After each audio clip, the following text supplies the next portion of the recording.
Nous cherchons l'attention des autres, notamment pour les plus jeunes. Mais les plus âgés n'en sont pas exclus. Les formes sont tout simplement différentes. Mais il y a chez l'être humain ce désir d'être approuvé, aimé, apprécié par autrui, qui ne déroge à la règle de personne. Exactement. Sauf à celui qui a une certaine connaissance de lui-même. Mais que se passe-t-il quand je souffre de cette absence d'agrément de soi-même?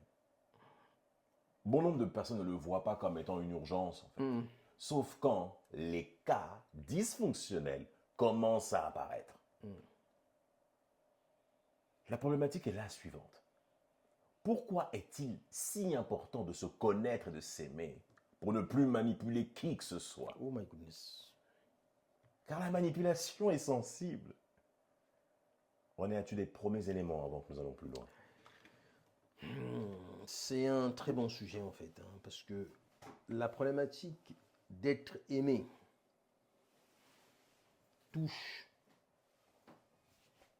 tous les hommes, toutes les classes de la société. Et c'est une grosse erreur. Parce que l'homme n'existe pas pour être aimé. Oh, déjà. Rechercher l'amour, c'est la tragédie en fait, la vie.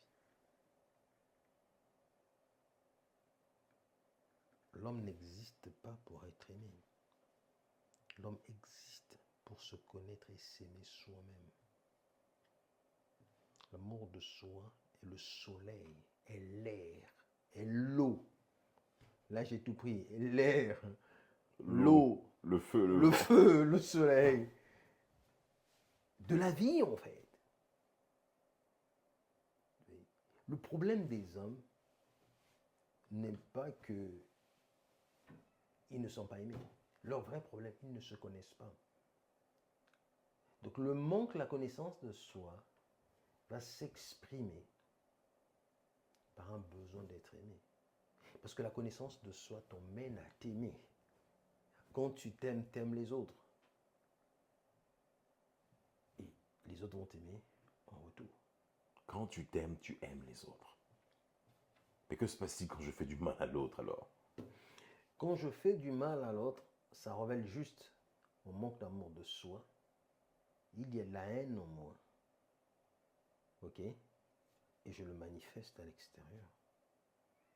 Donc le problème ne vient pas de l'autre. Les mauvaises actions ne sont que le reflet de mon état intérieur.